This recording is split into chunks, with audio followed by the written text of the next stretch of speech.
What's up, everybody? It's another piece of Ash live. This is Patreon edition, which means I'll be chatting today with the folks on Patreon, my wonderful backers, as well as taking questions from the mailbag. So, title for this one is Who Makes Money from Tournaments? It's on my mind as I was just at the Tabletop Gaming Expo this weekend running an Infinity ITS.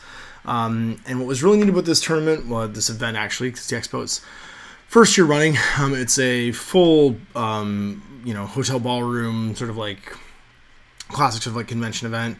And there was 3 primary game systems there. It was Warhammer 40k. There was some Netrunner, sorry, actually 4, I guess, because Warhammer 40k, Netrunner, and then War Machine Hordes and my event, which was for Infinity. And then, of course, the really interesting thing was that you had the sort of like crossing of all of those people in a ballroom together, sort of checking out each other's events, looking at stuff, and talking about the tournaments and stuff in general. So it's kind of on my brain right now, as it was just sort of like most recently like something that was in front of me, and I want to talk about it. And the thing that came into my head was about how tournaments drive business and who makes the money off tournaments. Because I think that's a really interesting question.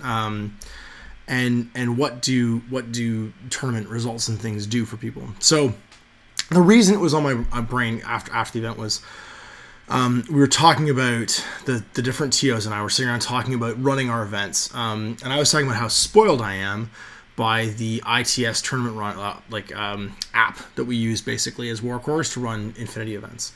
It's a fantastic event, sort of like tracker, of course, when it's working properly. When it's not working properly, because it works so well most of the time, you get this like weird spoiled like tantrum thing in your head of like, oh, I hate this thing. But like 99% of the time it's working perfectly. It lets you do exactly what you want.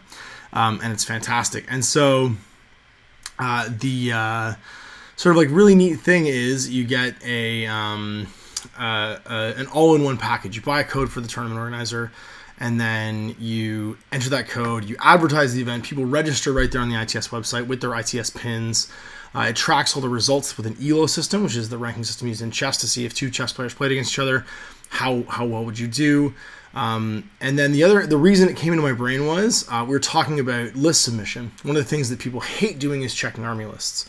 Currently in Warhammer 40k, that's a really big chore, checking lists, because it's a brand new edition. There's all kinds of things that that come out of that, basically, like why are you using X keyword or Y keyword? Like it's a huge sort of like, I guess, format to kind of like dissect right now. And of course in War Machine as well. What's nice is typically War Machine won't let you make an illegal miss if you submit it using the War Room export. So if people are submitting that way, it's pretty easy. Just look at the list, see if it's legal, you're fine. Typically War Room's pretty up to date with that stuff, so it's really easy. And then with Infinity, you just literally cannot submit an illegal list. It's all submitted through the ITS system. You submit your 2 lists for the event, and if there's a check mark next to your name, I don't even have to go and look at your list. Some people forget or they don't submit them that way, and it will still let those people play, but it means as a TO, I do zero work. I just look at the website and see if it's actually fixed or not, because the online army list builder does all that for me. They can't put in a list that's not legal.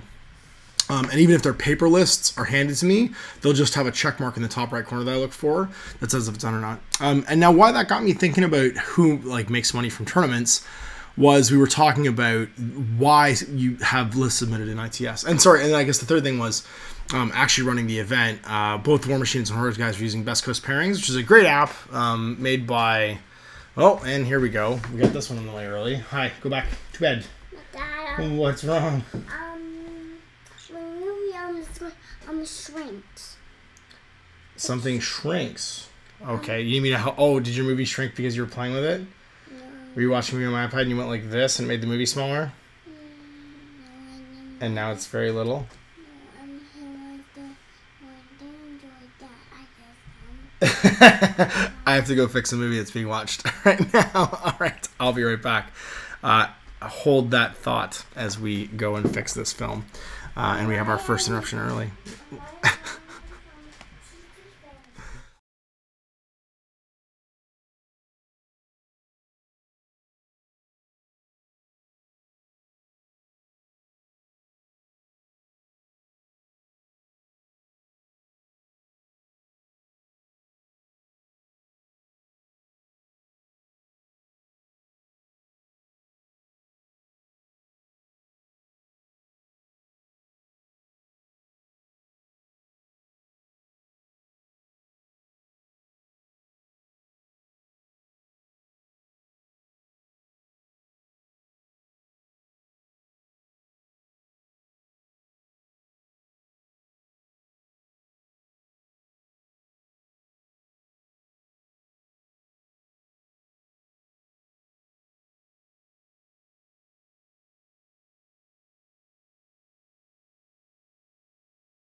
And we're back. She's watching a movie on my iPad, and she decided to play with my iPad. And what she did was she did that gesture that shrinks the movie you're watching and puts it in the corner of the iPad, and she couldn't figure out how to fix it. And then she wanted to admit that was what she did because she's 3. So anyway, when we're talking about who makes the money off of something, the whatchamacallit, the sort of like thing that was in my head was, why was list submission encouraged? And for one thing, it makes your life easier to tee out, which is great. But the fantastic thing for Corvus Belli is they have tons of profiles in their system. So like that's stat lines in the game that don't currently have models. They get proxied a lot or converted a lot. And a lot of the current releases for armies will actually be driven by that. Things like the Spetsnaz HMG, the Sukio with K1 Combi Rifle. These were releases that got maybe pushed a little bit further in advance because everyone was using them in the system, and that lets them see it. They can actually see what models they should release next or that have profiles people are interested in to buy. And so there's a really interesting way of a company using tournament results to drive sales. Now, obviously, stores traditionally can use tournaments to drive sales by holding them in their store and then saying, hey, everybody, let's say like an escalation tournament league. We're doing a tournament at 1,000 points and 1,250 points and 1,500 points and whatever until we get to X point. And people hopefully come in, the store owner uses that as a way to have conversations, sell stuff, and, you know, grow a game, basically. But now you've got all these big offsite events, and these big offsite events are their own entities, right? They're their own businesses. Things like Adepticon, where you have literally thousands of people playing games. And while of course you are going to see knock-on sales, people buying armies for that in their stores, that organized play can really, you know, put some of the money back into the tournament system too. Like Adepticon is a huge event. I'm sure those guys are making tons of money off of actually running these events too. And so it's interesting that tournaments are almost becoming their own business. Having big conventions and tournaments is a business in and of itself, apart from just the sales of like toy soldiers and stuff too. So it's been on my brain, something I wanted to talk about, and we'll get thinking more about it as people sort of like pop in questions and talk about that stuff. But what's really interesting is I think it can also go the other way around, where tournaments can begin to cost you money. For instance, as I looked around the event, I saw all kinds of different types of tournament. I saw a 40K tournament, I saw an Infinity tournament, I saw a card tournament. And it was interesting to watch and see. So for instance, in the 40K tournament, there was a lot of armies being played with that weren't necessarily a coherent army. They were like, so there was a guy with a flyer army, and it was like 7 different flyers from 7 different armies, all of which looks like they were painted by somebody different, right? So I was like, I want this tournament. Hey buddy, can I borrow? Hey buddy, can I borrow? Hey buddy, can I borrow?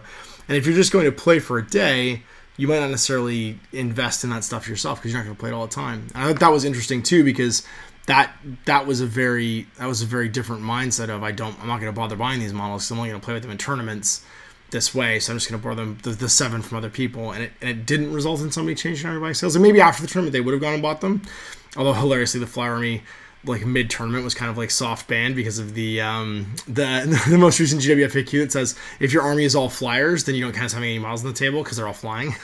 You just lose the game, which I thought was the best soft ban ever, to just get rid of flyer armies. Like you have to have something on the table because otherwise, if you have nothing but flyers, the game just ends. So yeah, it's going to be interesting. It's going to be very interesting to see what happens in the future. But how tournaments make money and who they make money for is, I think, a topic worth discussing. It's going to be super interesting. So let's go say hi to the chat, see what everybody's doing. Benoit says, hey, everybody. Dave Taylor's here. He says, hey. Philip J. Mead says, hello. Ben Davis says, hey, all. Randy Dent St. Denis says, hey, Ash, new Infinity pre-releases today. What? New Infinity pre-releases? Let's go look at that. Infinity pre-releases. Oh, I think you're talking about the new whatchamacallit, the Beyond boxes are up for pre-orders, which is super exciting. And other stuff too. Yeah, there's gonna be some neat stuff coming up. Human Sphere pre-orders, Bell Vessels, no. New Infinity pre-orders, no. Google, you're letting me down here. You're showing me like wicked old stuff. Infinity pre-orders. Let's go to Infinity the game. That'll probably show us where pre-orders are. But I'm assuming it's for the Beyond Ice Storm stuff. Because that's like the new hotness right now. And actually, Owen and I even tried out, yeah, there it is.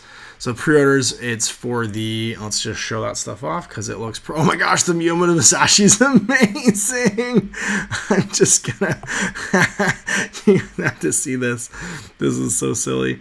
Yeah, I know they did, I forgot that some of the limited edition models were like crazy. Let's just show this off. Let me just pull this up in whatchamacallit. This is so neat. It's this guy right here. So these are the new Infinity pre-orders. Oh my goodness, you're killing me, Smalls. Too many things going at once, and we're getting laggy. Check this out. So these are the pre-orders. So it's the Beyond Red Veil and Beyond Operation Ice Storm boxes, which are the expansions for the 2 Infinity starter sets, and then the pre-order exclusive for the first one is I can't remember what his name is. It's the whatchamacallit exclusive miniature. What's his name? I can't bring up his name right here. It's not even showing me in the store. It's just saying the expansion pack, exclusive miniature, exclusive miniature. Dude with pistol and dude with 2 pistols. It looks like a pano guy and a hat guy, but I can't remember what they actually are. And then the Intel Spec Ops, which is awesome for Ariadna, the Grunt version. So it's the US Ariadna Grunt, which is the Gen Con exclusive. And then the Gen Con exclusive Chibi Miyamoto Musashi with the giant head. It's just amazing. I have to figure out what those other guys are. Ben Davis says, I used to hate checking lists for the old GW stuff. Yeah, for sure. Anthony Lee says, hi. Phil J. Media Cat wanted to say hi. No, she wanted me to fix her iPad. That's what she really wanted me to do. Benoit says, I like tournaments and organized play when it's cool happening to go to. I'm also disappointed when it turns out to be just another group's Friday night game. Yeah, I think so. So that's funny because I'm kind of in that place too. I think that a tournament, like any kind of get together, should always be special. And it should be like throwing a party. Like I always look at throwing a tournament like throwing a high school party. You want everybody to have a good time because you want them to come back. So you got to make it special. You got to give them something to take home so they remember it. And you got to give them an experience that they're going to go talk to other people about. So hopefully next time more people show up. So when I ran the event this weekend, I made sure there was raffles. I made sure everybody had a chance of going home with something, not just people that won the games. And so we had all of our scenery and event stuff is painted. We had raffle tickets for everybody who came in. We raffled off all kinds of sweeties. So I gave away some GMG gauges. We gave away boxes of miniatures, new starter sets. The last place player got a War Machine rulebook that was donated by Scott, the War Machine TO and the event organizer. And it's always a joke. Actually, usually I give away a new starter set, but giving away War Machine rulebook, it's always like maybe try a new game, and it's not serious, but it's like it's just fun. And you got to make it something that people remember. And you're right. If it's just another bunch of quiet guys thing, and I think that happens in store tournaments a lot, where it's just another gaming night, really, but somebody gets to get like, the ego hand job of like, yeah, you're the best of all of us today. That's awesome. It's not really anything special to go to. So, we had the banners up and we had like all of our terrain was painted. We made sure it's experience that people don't get every day. So that's always my goal when I run an event, is make it something that you can't get at your local gaming night. You know what I mean? It's always finished and always looks good. And we had lots of people stopping by because of it. Lots of people from other game systems came and checked out the event, and asked questions about Infinity, and talked to the gamers, and I think it was really positive just because of that. And it was for the first year that they ever did the expo. I thought it was really good too. We got like, just over half a dozen people showing up. Over a dozen people showing up, not half a dozen. That would have been very bad. Anthony Lee says, how do you think global campaigns like Fate of Conor fit into the events from perspective of boots on the ground organizers? So Fate of Conor, so these worldwide events, they're really about driving sales. They're about giving that Friday night gaming night that Benoit's talking about a purpose. So it's not just pickup games. And they're also about injecting a little bit of that Mordheimy, linking games together narrative into your gaming night. Because it drives purchasing, you know what I mean? If each week there's something new coming out, or if you tie it to something like an Escalation League, it means that people, they can scale their purchasing. They don't get overwhelmed by that sea of plastic thing I was talking about earlier, where they can start to feel like they have too much stuff and they can never finish it all. And B, they get that little bit of story injected in their games that make them excited. It makes it less of just a sort of like intellectual exercise of pushing around toys, and more of an actual story experience. It makes the movie happening in front of you have a point, and that's what people typically want with their toy soldiers. If they put some effort into them and they've enjoyed sort of like the process of making them, they want to enjoy the end result too, which is pushing them around and having them do stuff. And so that's where I think Fate of Connor comes in, because Fate of Connor, it might drive the storyline a little bit, but it's not really. No one's gonna win. You know what I mean? Like if you're one guy playing your army, it's the experience. You're doing it for the experience of doing it. You're not doing it so that you can be the world champion of Warhammer 40,000, because that's just not the way it works. It's not what a global campaign is. It's about helping store. It's basically Games Workshop doing the work that a store owner should be doing. You know what I mean? And giving them a way to encourage people to inject some sort of like continuity to their games and have a reason to buy more stuff. And that's what it's for. And I think they do fit in. Randy says, St. Denis says, all the Gen Con stuff's up. Yeah, it is. Phil J. Mead says, did you check out the War Machine mini crate? I saw they were doing one, which looked neat. That's a really unique. I mean, I've talked about subscription-based businesses before, yeah, and that model companies and game companies are subscription-based businesses because they get you playing a game, and then as they trickle out releases for your army, it's like being subscribed to a magazine, right? You pick up the newest thing typically. And sorry, I should have mentioned, I'm going to build Miranda Ashcroft today for Infinity because I'm super stoked about her monofilamental weapon, and that she's a mercenary. So I hadn't actually even thought about using her, and I was checking out her profile the other day, and I was like, she's real good. So I'm going to build her. And then speak of the devil, and things that were driven by turn results, I'm going to build my Sukyo Commando, because I have my Spec Ops one that I've had forever that I converted because there was no model for this. So I'm a chief example of that. I've used that Spec Ops in at least 3 tournaments as a Sukyo Commando. So I contributed to this being one of the first profiles that got released because it's amazing. It's so good. To lead a triad with the guy with a K1 combi rifle and mimetism and all kinds of other stuff going for them. And they're specialist operative, and they're so good. They're really, really good. They mod stack. They have K1, which means they treat everyone's armor as 0. They're amazing. So yeah, I'm going to build those guys today. Need to make more. What we got here? The Beyond stuff. Oh, it's a CSU and a bounty hunter. Okay, yeah. It's a different bounty hunter. So it's actually, that's funny that it's a CSU and a bounty hunter. The CSU, the corporate security unit, and the bounty hunter. So there's a second CSU miniatures now, and there's a bounty hunter unit for Ice Storm. That's really cute. Because the CSU is really good in Neoterra. That's why I have 2 of them. And the bounty hunter is also really good, although not as good as Miranda Ashcroft. No one's a Miranda Ashcroft good. What else are we saying? Need to get the bobbleheads or an opposite pole magnet floating head. Ben Davis says the Dark Age tournament filled up so fast. Yeah, I know. So that's actually the next tournament I'm running, speaking of which is the Dark Age tournament we're going to be doing at the Geekery in Niagara Falls. And it's the first time I've run a Dark Age tournament. So again, I'm super spoiled by the Infinity tournament system. I'm going to make up a spreadsheet system for doing that. And this is an interesting case because, of course, we're having this in the Geekery pub.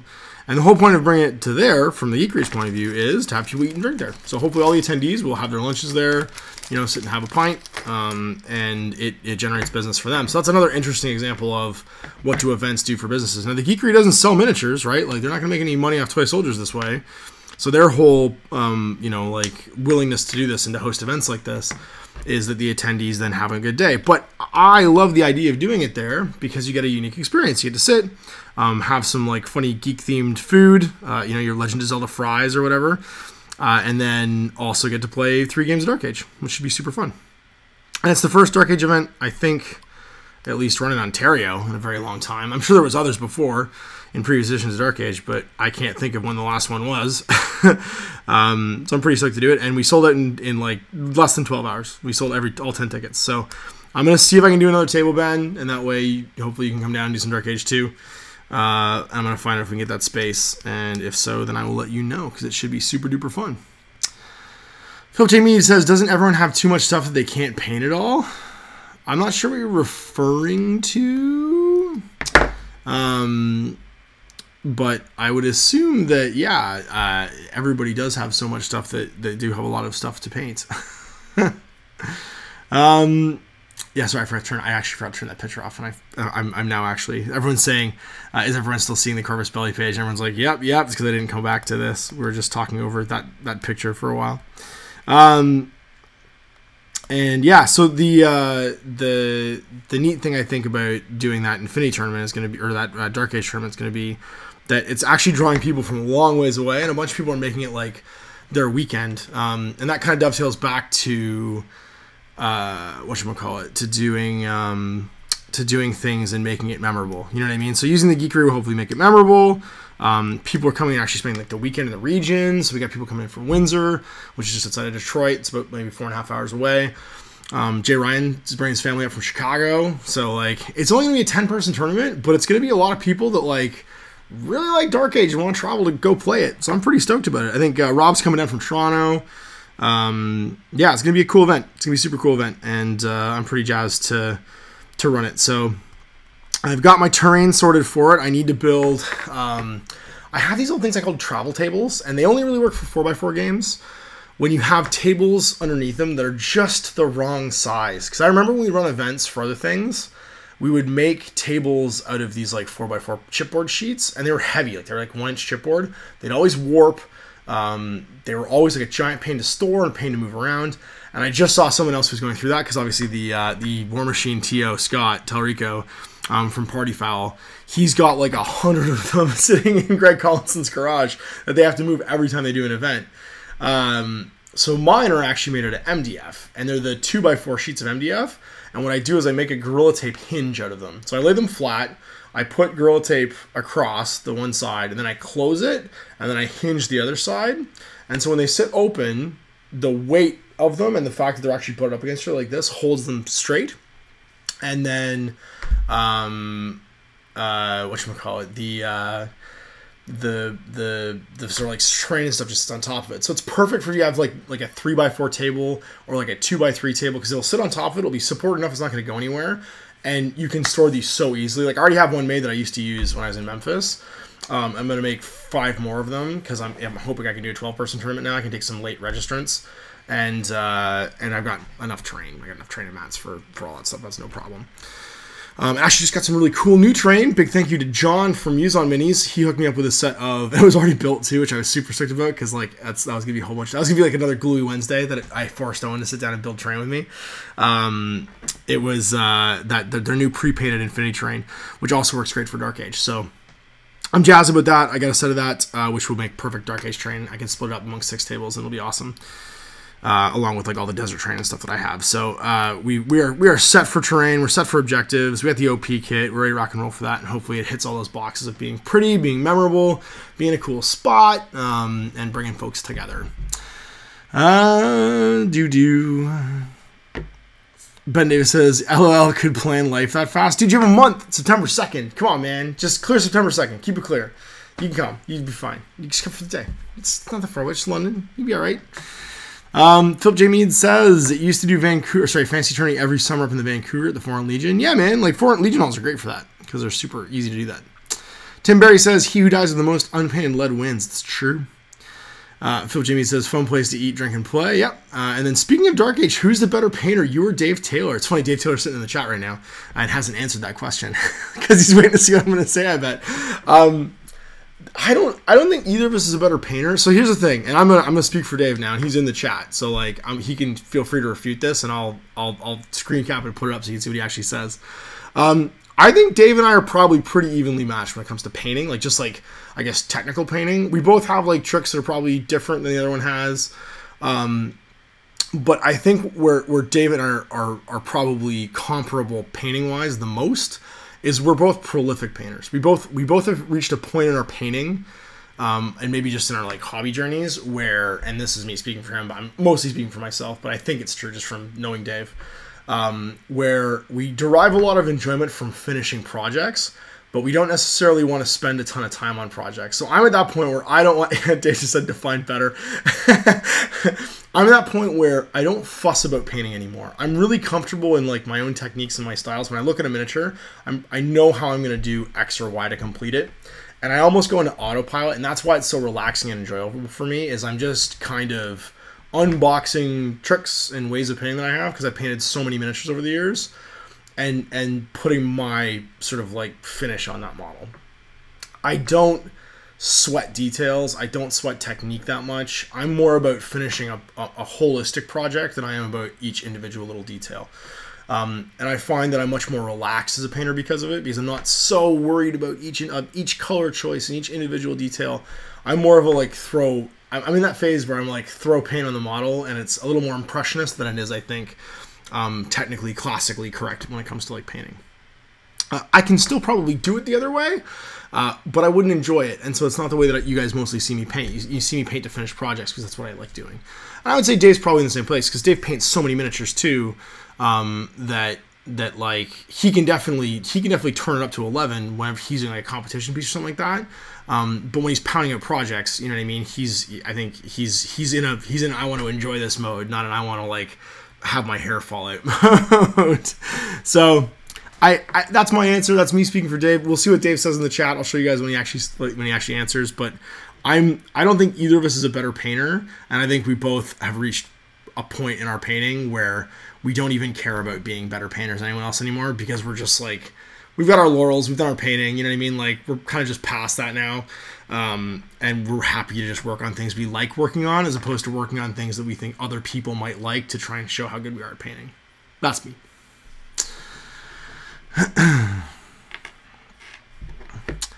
Dave Saylor says, I'd agree, although for some smaller projects, I'm happy to mess with and push my painting a bit more. Yeah, exactly. So there it is. You know, if you want to turn it up, you can turn it up. And here I'll screen cap this comment so you know I'm not lying. I think the big key there is that when you do something for a long time, you want to enjoy it. After a while, you don't just want to like be doing it to the point where you hate it. And I think that's where it comes to like picking projects as opposed to doing stuff that you think other people are going to like. You do stuff that you're going to like, and you end up having a better time doing it. So if it's a model I'm really excited about, I'll probably be more likely to like spend some time doing it, but I'm not going to sweat that kind of stuff. Back to there.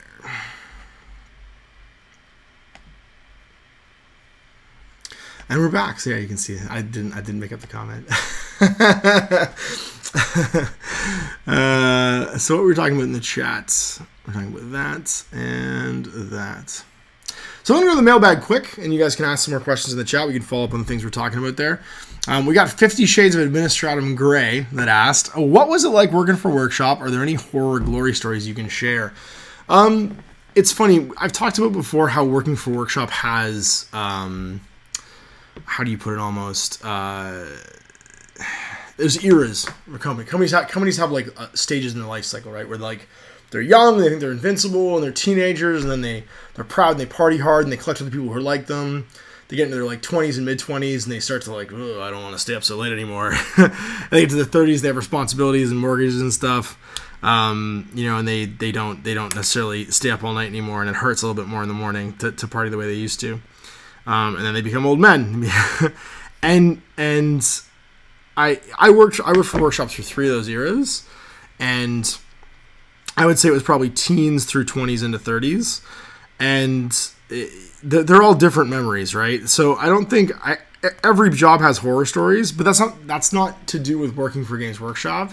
That's to do with working with other human beings, you know, right? Like, and the things that other human beings would do. I think that what happened at Workshop is, depending on the era I'm talking about, there was more of certain types of people than others. You know what I mean? So like, I learned amazing things about business in like the sort of like Games Workshop's 30s when I was there, being surrounded by people who were incredibly talented. Some of whom would come from outside Games Workshop, some who had been with Games Workshop forever.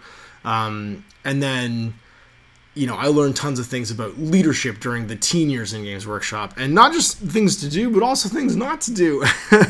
You know, at the point where it was a bit more of a biker gang, you know, because like it was in an expansionist era where there weren't Games Workshops everywhere. You know, there was like 3 Games Workshops in Canada and opening stores all the time. It takes a certain type of person to go out there and be loud to crowds about, you know, geeky stuff. Like you know, back when this stuff, when the geek chic was more taboo, to be a guy who's willing to like go into a middle of a mall and give demo games, you know, like that was a certain type of personality you had to hire to go do that stuff. So I think that I don't really have horror stories based on like it being Games Workshop, but just working for companies that are kind of like in that life cycle. I think anybody who's been there, like if you work for like a tech startup, guaranteed, you know, if you're working for a tech startup that's like surrounded by, or sorry, full of like, you know, people who are programmers who are in their mid-20s, you're going to get the exact same kind of stories that I have from working for Games Workshop in like the early 2000s, late 90s, early 2000s,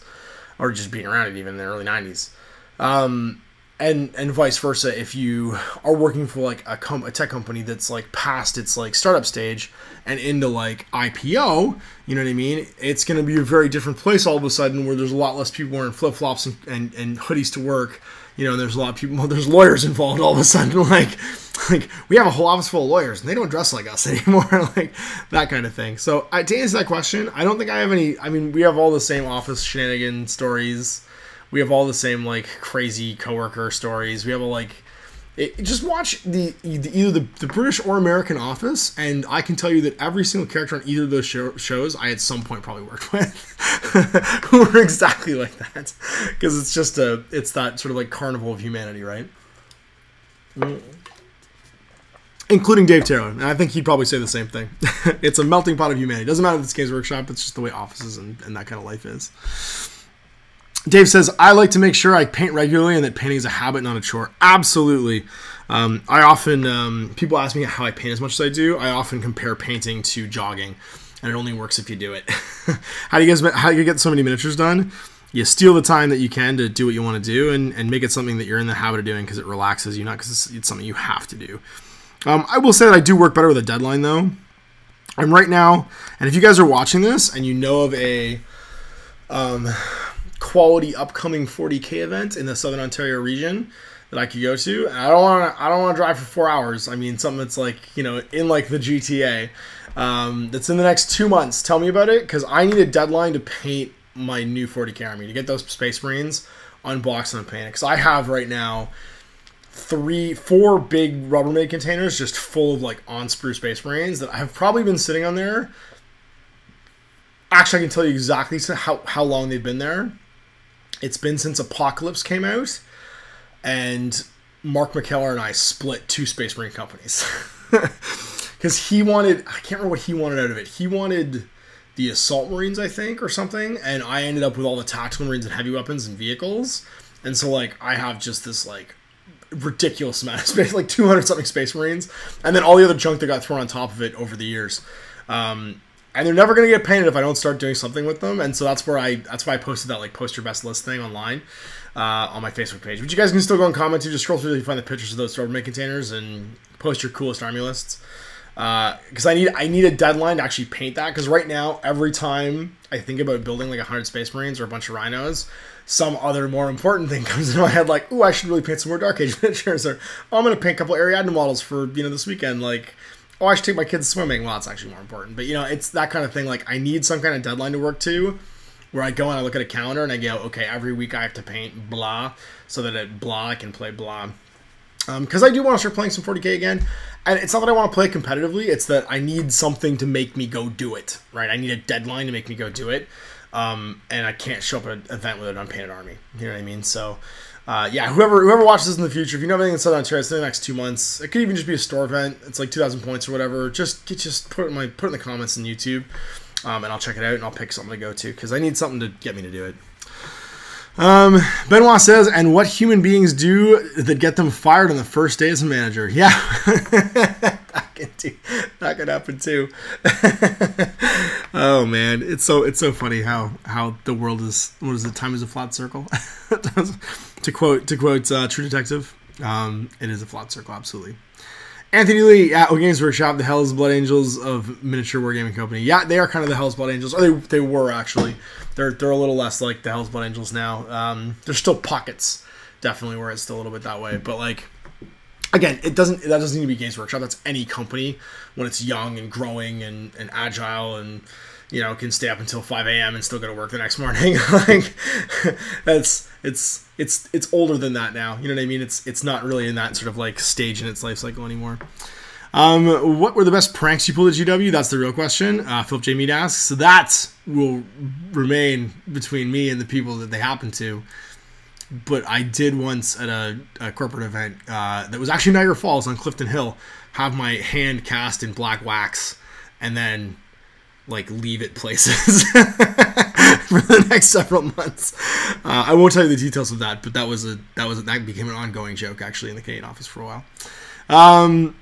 It's so funny. Actually, it's funny we're talking about old workshop stuff right now because actually somebody posted Anthony Aguisi, who used to work with me at Workshop ages and ages and ages ago, 20 years ago almost now, just posted up pictures from the White Dwarf, U.S. White Dwarf. So you guys in the UK might not have seen it, of the Canadian staff tournament in 1999, and it's like a rogues gallery. Actually, you know what? I'm gonna find it because it's got a great picture of Jay. Jay, who you've seen me play a million games with. Where is it? Hang on. I do need to bring this up now. And I don't feel bad about this at all because this was in a magazine. This was in a published magazine. Let's see what he posted here. Yeah, there's some fantastic photos, and they are ridiculous. Yeah, Games Workshop staff tournament. Let me just find this picture, this rogues gallery picture from '99. Oh my gosh. Yeah, this is definitely a rogues gallery of craziness. I have to pull them off Facebook, so this will take a second because this is crazy. Let's find the one of Jay though because it's pretty amazing. It is. I kind of have to zoom in on this though. I don't think there's anyone else in this photo you guys would recognize. But this is pretty amazing. I can't zoom in on it anymore. I want to zoom in on it so bad. No, I can't pull it up. I won't get any bigger. I wish it would get bigger. It's a great photo though. Dude, let me just save this photo. Save image as. It's going to be that. And here I can show you guys. Yeah, here it is. Oh my gosh. Yeah, these are fantastic. But yeah, no, I mean that's a whole like era of Games Workshop that these photos here actually, this photo right here from White Dwarf definitely would have been from the era of what was I gonna say? From the era of like when it was more of a biker gang. And this was published in the U.S. White Dwarf, which is crazy. Like, it's so funny that like some of these pictures are actually from that time, and are of these staff. Although I can see all of these staff. So here's actually the cover of the article, right here.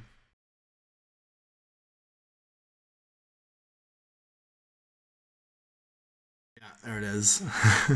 So the Games Workshop 1999 staff tournament was back on the old Bond Hill Road office, which is pretty rad. And then let's see. Let me just change the source. I can't. I wish I could make it bigger. Hang on. You know what I'm gonna try and do? I'm gonna try and blow it up on my screen, and then screen cap it so you guys can actually see it bigger. Because otherwise, it's gonna be super tiny, and you guys won't be able to see it at all. And it's a pretty great photo. Because these are. I mean, these are the people that like we worked with back then, and it was the best of times. It was the blurst of times. Let me just pull it up. It should be in this one. Because otherwise I'm just going to show you guys a photo of the whole page, and it's going to be so small you're not going to be able to see it. Here we go. We'll pull it up. We'll zoom in crazy close to that one. Oh, this is great.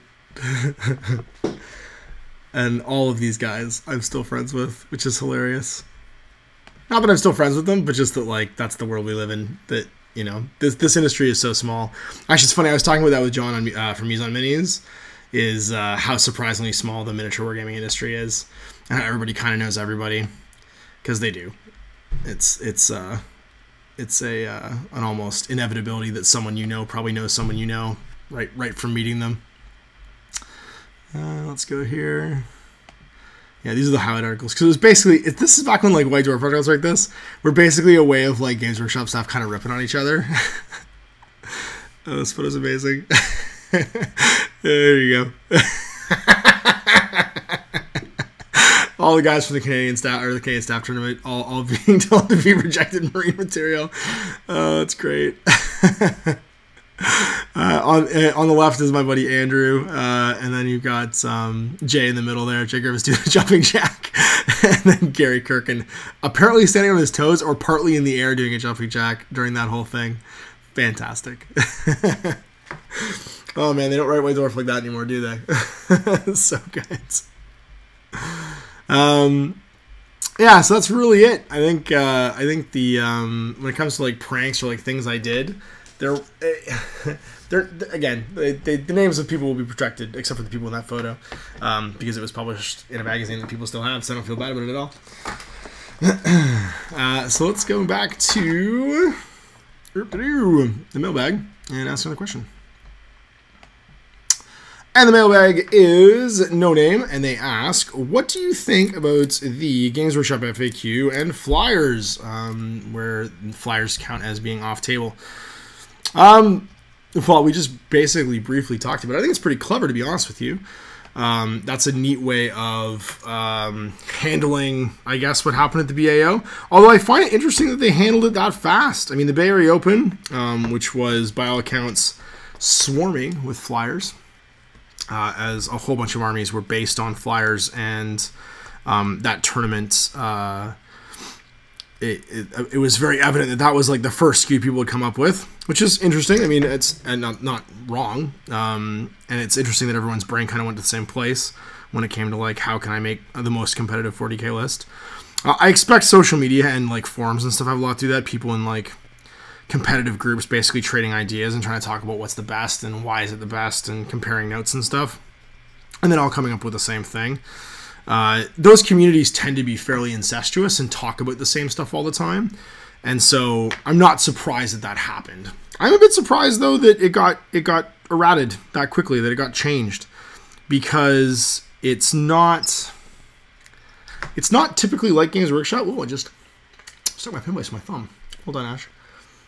That drilled through faster than I thought it was going to. It's not typically like Games Workshop to say you can't play with something, and it's not saying you can't play with it. It's saying that you lose if you do, and I think that it also means that there's like they're letting people have ways of getting around it. You know, like it's not saying don't take all flyers. It's saying if you take flyers, take something else that stands on the ground, so your opponent's not just fighting flyers. And I'm okay with that. I think that's fine.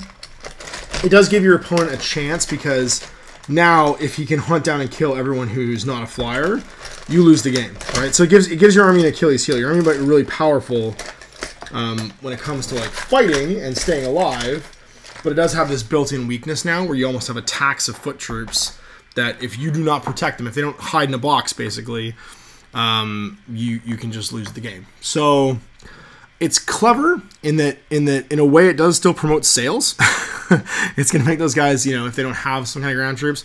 Although, again, I think in this case, those guys that came with 5 or 10 Storm Ravens, they either one, probably bought them secondhand, because when it went from like the Blood Angels being the greatest codex ever when the Storm Raven first got released to like other flyers that come out then, like Necrons and stuff, I suspect there was a lot of like secondhand market for Storm Ravens. They came like, they went out of vogue a bit, I guess is what I would say.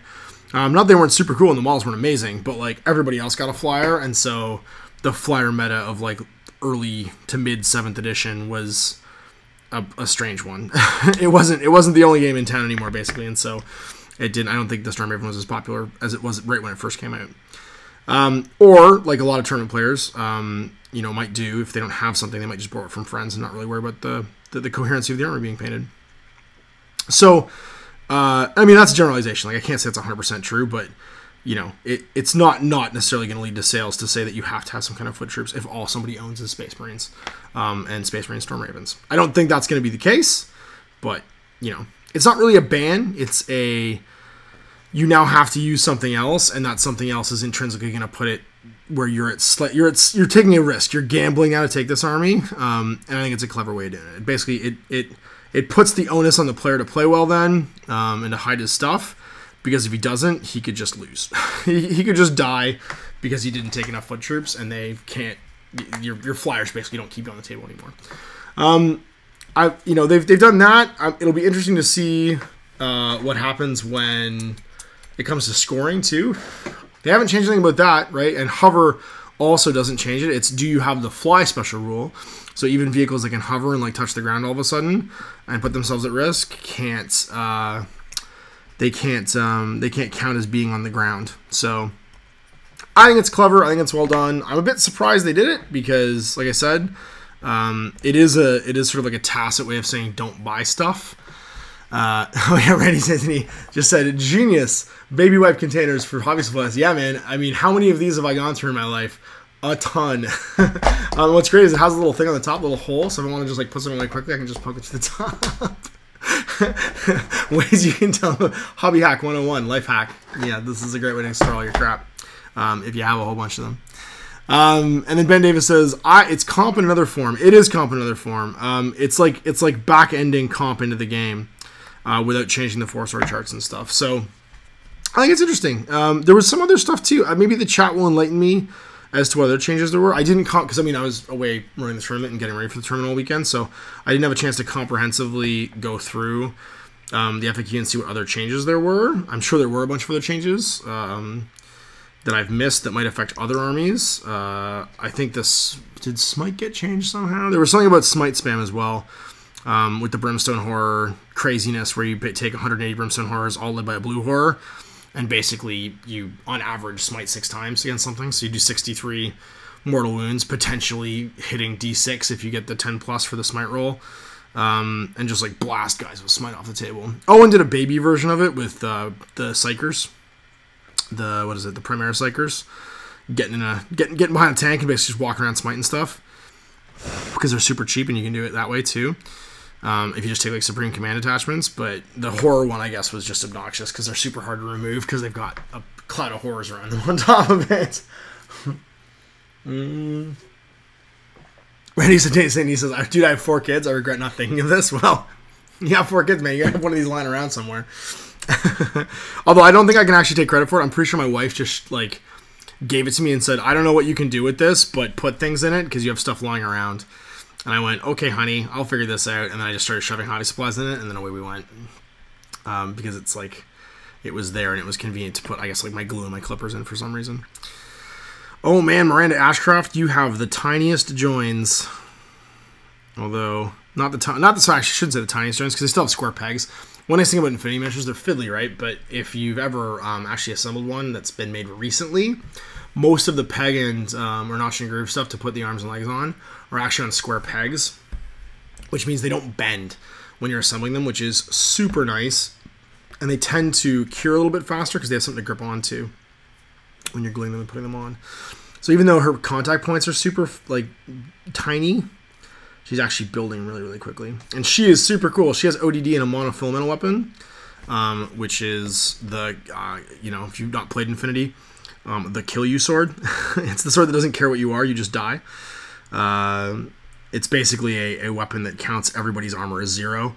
And if you ever take 1 wound from it, you're just dead because it's a lightsaber. So it's great for killing big scary stuff that normally is super hard to kill. You walk up and just sword it. And melee is such a rare thing in this game too that a lot of people don't expect melee. Because, like I said, they just don't expect melee. They expect you to try and shoot them with ODD as opposed to walking up and sorting them. I've actually been using melee a lot lately because I've been playing Mei Yu Ching for the Wotan campaign. And just really enjoying figuring out ways to get into melee. Because it's such a rare thing in Infinity, and people don't even really expect it to work. Like, they don't know how it works. And so, like, getting lots of ways of doing it is super handy. And I've been reading up on all the sort of, like, more rare versions of stuff, too. So, like, because I just painted the Unknown Ranger, I've been reading up on what Natural Born Warrior does. And it's an amazing defensive ability. It's not the best offensive ability, because it basically just shuts off other people's levels of martial arts. But it's amazing defensively on that particular profile because he's got good enough stats that he's pretty great at fighting by himself. And he's got, I think, the only I've ever seen before Type 2 close combat weapon. I'd never seen a Type 2 close combat weapon until I saw the Unknown Ranger. And Type 2 is an ammo type in Infinity where every 1 wound it's a wound multiplier, which apart from the mono sword just killing you, I don't think exists anywhere else. There's things that make you make additional saves like double action and viral and stuff like that. But I don't think there's anything else that just, like, does 2 wounds. And it can be really shocking to have, like, a guy just get deleted. And because it's type 2, it means that if he stabs a guy with 1 wound, that guy just goes straight to dead. And if he stabs a 2-wound guy, he can go straight to unconscious, which is just gross. And the model's super cool too, because he's basically Steve Rogers. World War II Steve Rogers from Captain America, which is real nice. My recon opponent is showing up. See you next week. Benoit's out. He's going to go play some Infinity. Awesome. Well, have fun, Mano. And we will see you next week too. Anthony Lee says, if not for my wife, my hobby would be so disorganized. It's true. Getting stuff organized is a special skill. It's funny because I actually hate clutter. I had a moment a couple weeks ago where I just went and like tore through the whole co-op and threw a bunch of stuff out and like basically reorganized everything to make better use of the space, and I felt so much better afterwards. And it's starting to get cluttered again, and I'm like ready to just do it again, just go through and like destroy the place basically.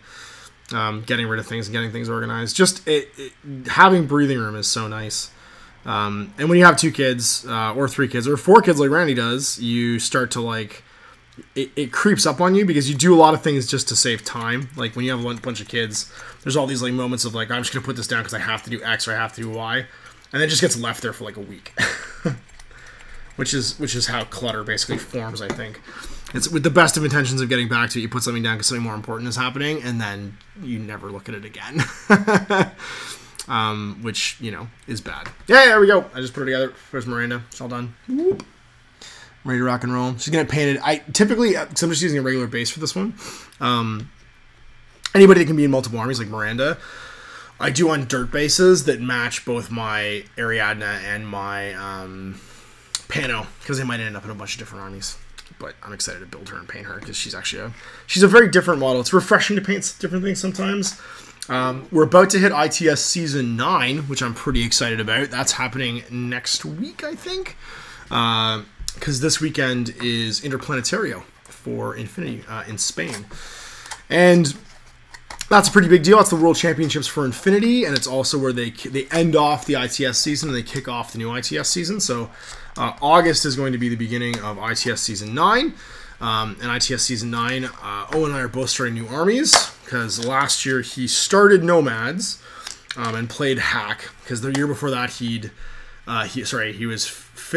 finished Hack. He was finishing Knights and starting Hack the previous year. So Nomads are the thing he'll be working on and like completing. And then he's going to start, I think, US Ariadna. Because he just picked up 2... Because we've gotten to the point now where we both play so many factions that it was inevitably going to cross over. Because I play mostly Russian Ariadna. US Ariadnans, I painted a bunch of them to use in my vanilla. But because vanilla is where the Russians come from, I'm mostly focused on Rodina.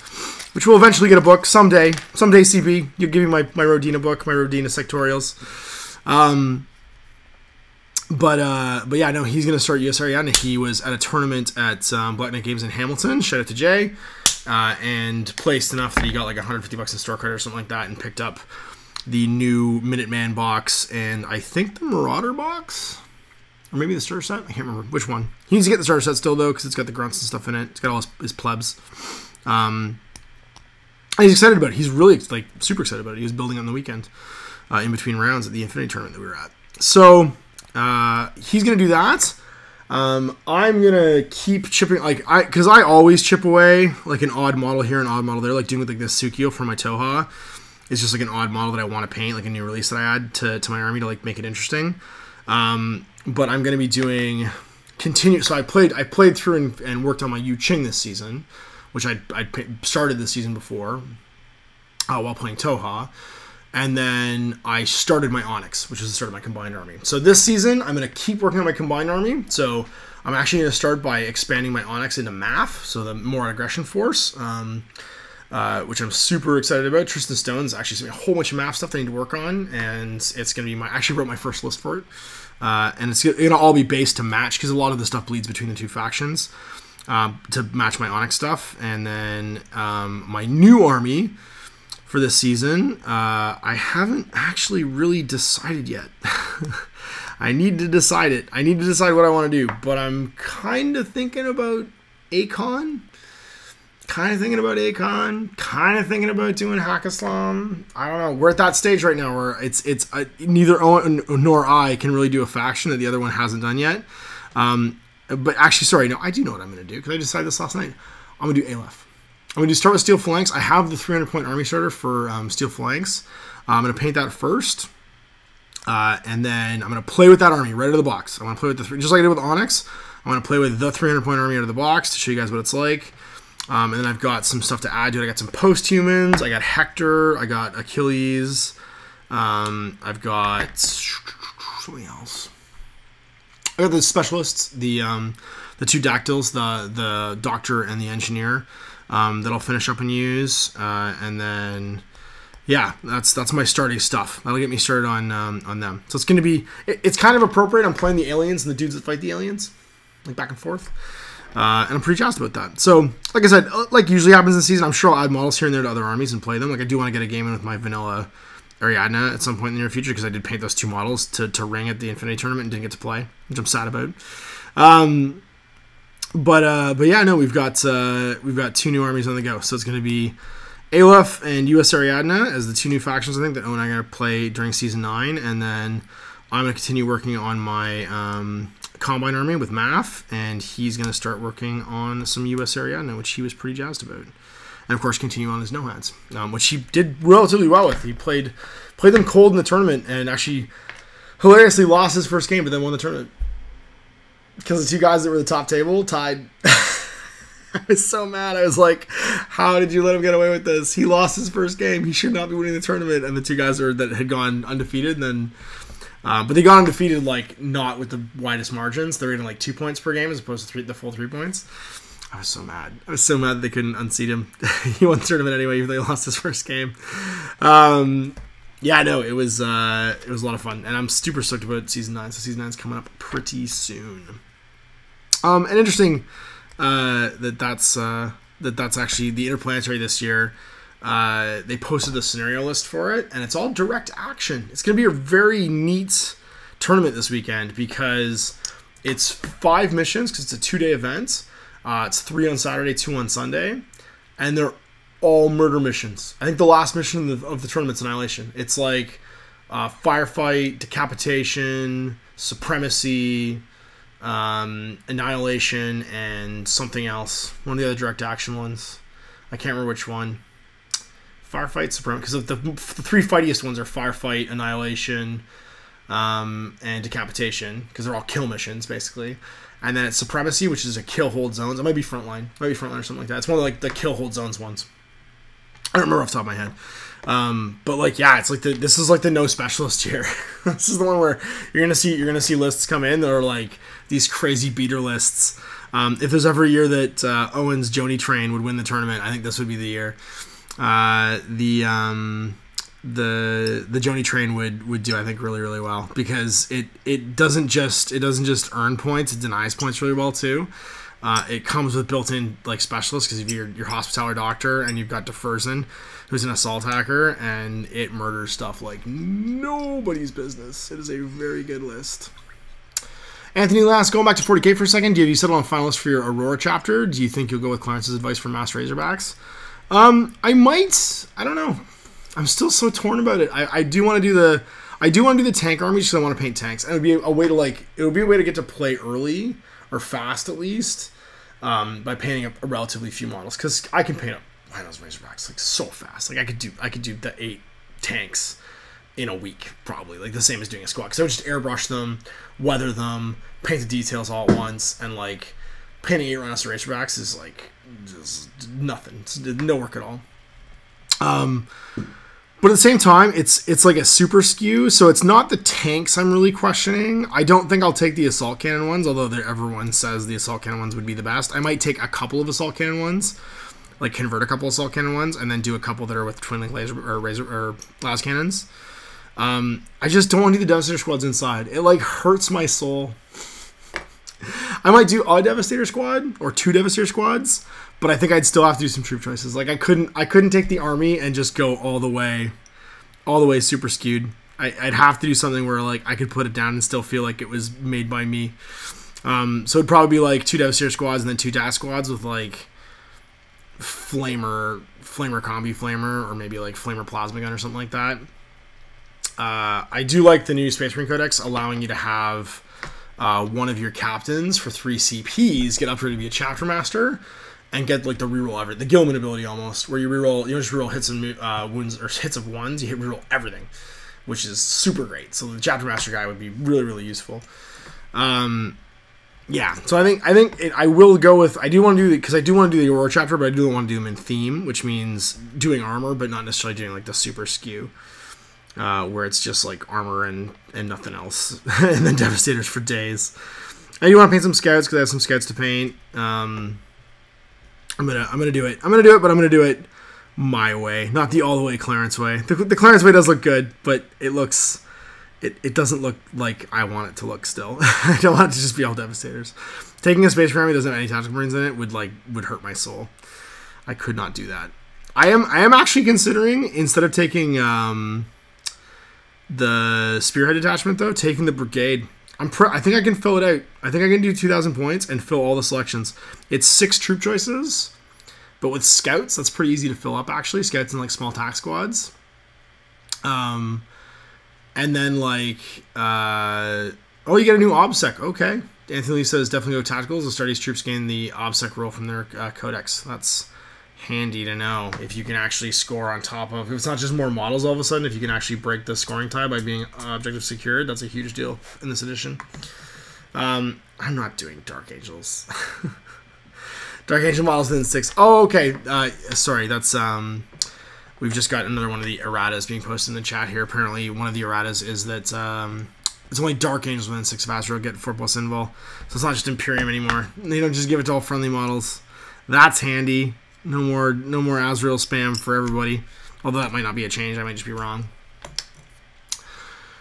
Randy Sydney says 40k, 2 Dark Angels with 3 Predators. Azrael gives all Dark Angel models within 6 rerolls. Primaris Lieutenant gives rerolls failed wounds of 1. And then just hide behind the wall of Preds and help with countercharge. I was actually, if I was going to skew something now, man, I think I would do, what are they called? Ironclad Dreads. Because I was reading the stats for Ironclad Dreads, and for 200 points, you get a super beefcake. You get a 4 attack, hits on 3s, wounds on 3s till they're dead, because they only have 8 wounds, so they don't ever degrade like a vehicle does. And their toughness 8. Toughness 8, 3+ save. 8 wounds. You can give them a Hurricane Bolter and a Chain Fist. Hurricane Bolter is still 6 points. Chain Fists are 1 point less than the seismic hammer that they come with, and they're not -1 to hit.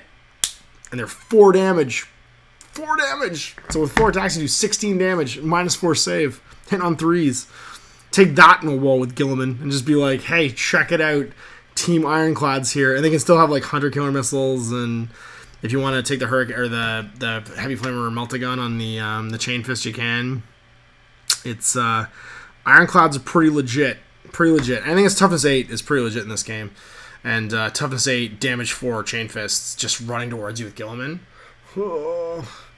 No, that's going to fight that. I mean, the one argument is that you would just get bogged down by swarms, because swarms are actually really good at tying up high damage guys, because damage doesn't it's not Age of Sigmar, damage doesn't overflow. If the Chain Fist overflowed like an Age of Sigmar, that unit would be insane, because it would just walk up to a unit of like guardsmen and just delete them. Like, I did 2 wounds, 8 damage. The unit would just go away. But because you lose there's no spillover unless it's mortal wounds, you lose that advantage, unfortunately. Phil Jimmy says Ash plays Space Wolves. It hurt his soul to play Dark Angels. It wouldn't hurt my soul to play Dark Angels. I love Space Wolves, but like I'll play anybody. I just like Space Marines. I think Space Marines are awesome. Just from a design point of view, the classic ideology of the Space Marine pleases me. I guess I've been building and painting Space Marines for almost 30 years. That also is probably part of it. So yeah, so I'm all done. There's my Sukio all finished. Whoop, she's all built too. Ready to rock and roll. She's in a very funny pose. I do love her profile, but I wish she wasn't doing like the Ariba pose with her like, because she's kind of like tactically holding her K1 combi rifle, but then she's got her pistol up in the air like this. I don't understand why. She's in a very strange pose for what she's doing. And there's not really a lot I can do to change it. No, not unless I bend this arm. No, I've already put it together. I'm not going to do it. I'm not going to bend this arm. Maybe I do a second one, I'll bend the arm, and we'll see if we can make him different. But yeah, that's my next 2 little Infinity projects before I start looking at Aleph. This week's other projects are, I got some top secret stuff to paint for Dark Age. It's going to be a Gen Con-y thing that you guys will see, but I'm not going to spoil it. Brian sent a couple along, and I'm pretty jazzed about them. I'm not even going to tell you what army they're for, but I'm going to paint them. I also have the guys you saw on the paint table to paint. I don't have enough new Scarred models to do a Scarred army, unfortunately. So when the new Scarred stuff comes out, the new cards and stuff come out for Gen Con, I'm only going to be able to do games with my old stuff, really. And it's more coherent anyway. So I'm painting up the new stuff, and it'll slowly become its own army. But I'm just painting them now as add-ons to my Fall as the Heretic. So they're based the same. So all my St. Johann stuff. So I'm painting Dominique and the Buzzblades. And they'll be like the first add-on for that army. And you'll get to see some new Scarred models. But when we do the gameplay stuff, it's going to be with my old stuff because I just don't have enough. There's not enough new Scarred models to do an all-new Scarred army. And if I wanted to do gameplay with the new Scarred, I would want them all to be the same. Because they'll look prettier that way. I'd love to see Gilliman used in not a gun line. Yeah, the problem is gun lines are so efficient in this game. The only time melee is really super useful, I found in new 40k, is to disrupt gun lines, right? You don't necessarily do it to try and kill your opponent anymore. Although I'm sure there's some armies that are. Like, I'm speaking in broad generalities.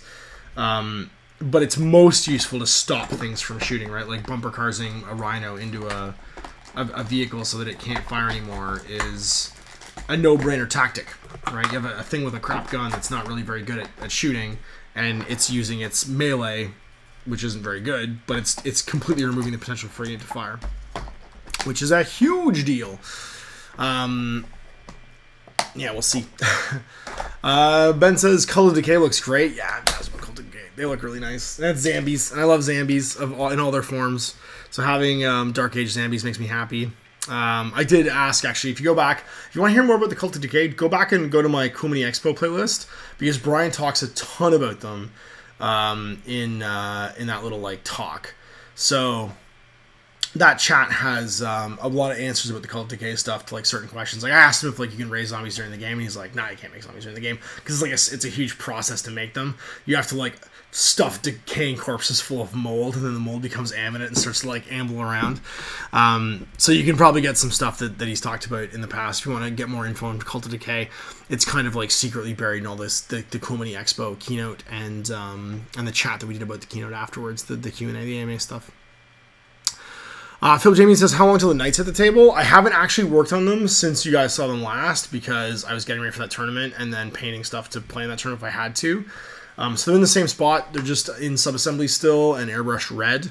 But thanks to Jay Griffiths, who I just dropped some stuff off with this weekend on my way out to Expo, I have a third Knight now. So I have the Mastodon, which means that the Mastodon, the Red Fang, and the Baroness can all be their own attachments. I can actually field a super heavy detachment now, which I'm jazzed about. And as I search around for like a reason to play paint a new 40k army, they're my like sub 40k thing that I'm doing. So having those 3 guys, getting them painted means I can try the Knight army out, which I'm kind of jazzed about. I can fight Owen super heavy fire with super heavy fire, although I think you'll still beat me. It's like, as much as like it seems like it's gonna be a janky list, I'm probably not that good. And I'm just excited to get 3 Knights on the table. So having the third one means I can run the super heavy detachment, and that's gonna be cool. Have an actual like Brotherhood Lance of Knights go out and like charge stuff. I just have to decide what class I want the Mastodon to be, because the Red Fang I think is going to be the leader, and then Baroness and the Mastodon are going to be the 2 like knights, like Carls. So I know the Red Fang is going to be just a paladin. Have a paladin as the leader. I got the Warden right as like the backup, and the Warden's going to be the Baroness. I just need to decide what I want to do for the last one, for the Mastodon. I feel like the Mastodon should be like another of the variants of the Warden, because the Warden's kind of like the big heavy one. Or maybe I'll make the Warden the Mastodon. That almost makes more sense. And then do the Baroness as something else. Maybe I'll do the cheap one, the one with the 2 chainsaws. Do the melee version as the Baroness. How did Baroness fight in G.I. Joe? I don't remember. I think she was all like, no, she had guns. She had guns and knives, and she had like cool glasses. She made glasses cool. I'm trying to remember. There was so much. Oh man, this weekend at the 40k tournament, there was so many Knight armies, dude. Like they were everywhere. That's where I was like, what is this? It was like Knights and Gilliman, and then it was Knights and Magnus the Red. It's like Trader Quest Taurus Knights and Magnus the Red. There must have been like 7. I think there was 40 people playing in the 40k tournament, and there must have been like 7 or 8 knight armies. There was like 7 or 8 knight armies. There was 2 or 3 armies that were like skewed into flyers. Like one was like all the way skewed into flyers, where it was like Relic Fire Raptors and the light. There was the little guy, the little Space Marine flyer from Horus Heresy. I can't remember what it's called. Those guys, and then like Plain Jane Space Marine fighters too, Storm Ravens. There was that. There was a bunch of Necron armies that like skewed hard into stuff. I can't remember what actually won. I didn't actually pay attention to who won the 40k tournament. Bubba won the Bubba. I think he's playing Kador again. Maybe Trolls. I think he's playing Kador. He won. I think he's playing Kador Old Witch for the new Old Witch. Maybe possibly. But he was playing the new or the War Machine tournament, and he beat Tim Banky for the first place there. And then Owen slipped past everybody. Slipped past the 2 top players to win the Infinity one, which was so embarrassing.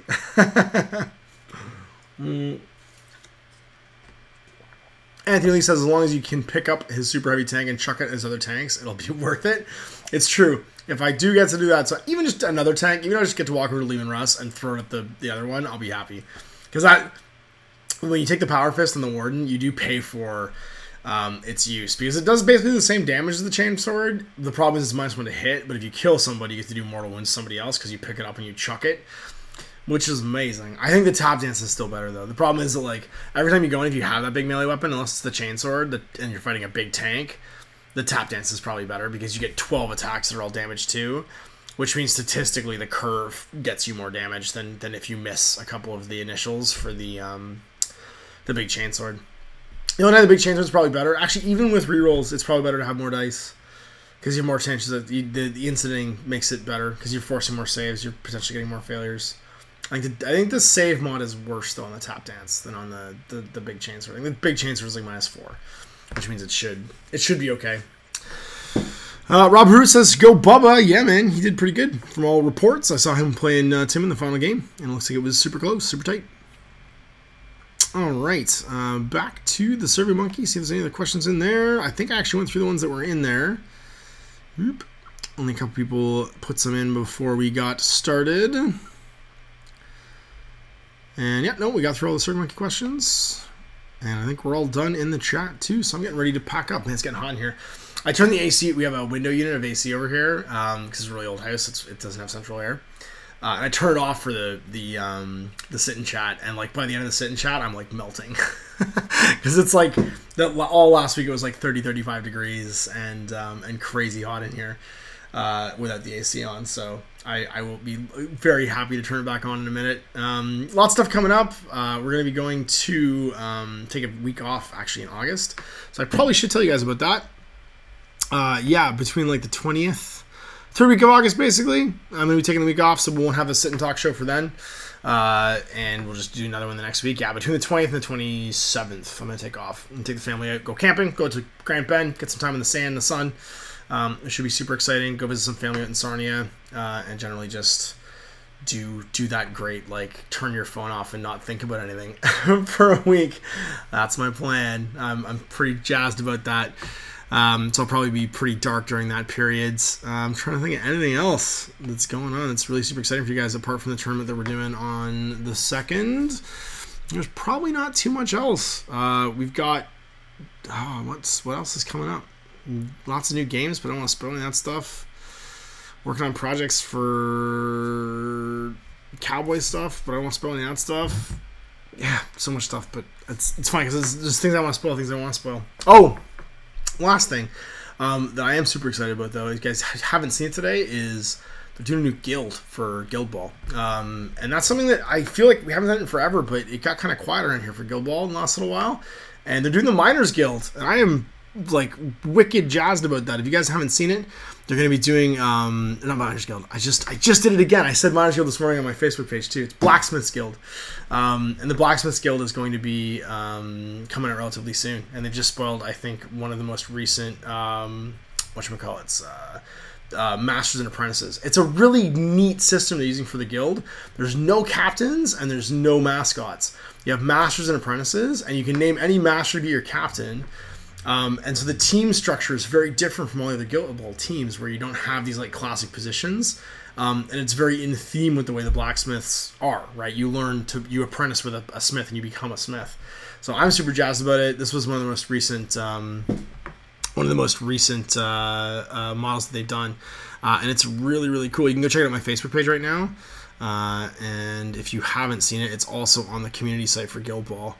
They just did their most recent spoiler. They've been kind of like unveiling them, which is kind of cool. They've been doing like a cheeky little like, hey, check out the we're being disturbed. Yes. I made a new. I pushed the arrow and I pushed the arrow. You pushed the arrow and you started a new movie. Yep. Okay, what movie are you watching now?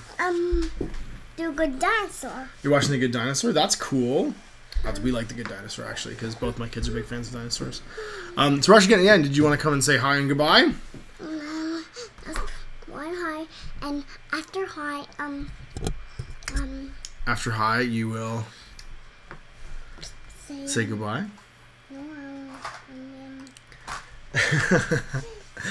What are you doing? You're playing with all the bits and pieces. That's just garbage, sweetie, because those are from the models that I just built. So if you haven't checked it out, go on my Facebook page. Wow, hang on. You're just gonna sit with me for a second, aren't you? Go check out the new blacksmith stuff on my Facebook page. And you can put, you want to see the foam? You can see the foam.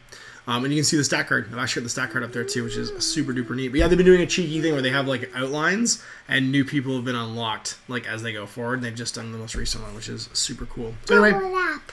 What did you find? Bubble wrap. Bubble wrap? Oh, you can't put that bubble wrap. That's for Daddy's capture card for his thing. We need that Can to we have keep it that safe. one? You want the other foam piece? Sure. There we go. Well, you did a good job. You had some good quiet time. You watched a movie. And you only came out twice. So can you say thanks to everybody for being patrons? Because this is Daddy talking to all the folks that make all this stuff happen, that make all the videos happen. So can you say thank you? Thank you. Thank you. So yeah, we'll do this another time next week for everybody on YouTube. So if you're somebody just watched this on YouTube, you'll be watching this after it's aired, like what you just watched basically was recorded with my patrons. We'll be doing the live show for YouTube next week, 2 p.m. Eastern Time. Stay tuned to my channel, now with even more 3-year-old girl interruptions.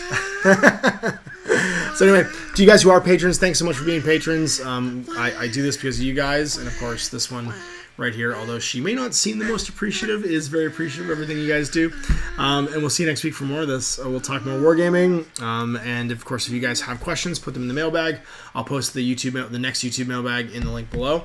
So you guys can ask those questions as well. It'll be episode 13. And if you have an idea for a topic, of course, post in the comments. If you have like a main topic that you want me to pick my brain about, we did, of course, tournaments this time around. If there's something else you're thinking about, then post it there, and maybe I'll pick that one. So anyway, thanks for watching. We will see you guys for more of this. Yeah? What does this word say? That says complaint code. This is an infinity complaint code. If in case there's something wrong with your model, you can give them that number and they'll know what piece it was. What piece? We're going to answer all of those questions and more as soon as we're done here. There's one, there's some tools that you can work with right there. In the baby wipes box, that's right. Randy Santini was very impressed with that idea that your mommy had. He thought it was super cool. Yeah, okay. We'll see you guys next time for more of this. Don't have Ash. And this is Katina right here. Say bye-bye. Bye-bye. Happy wargaming. Happy wargaming.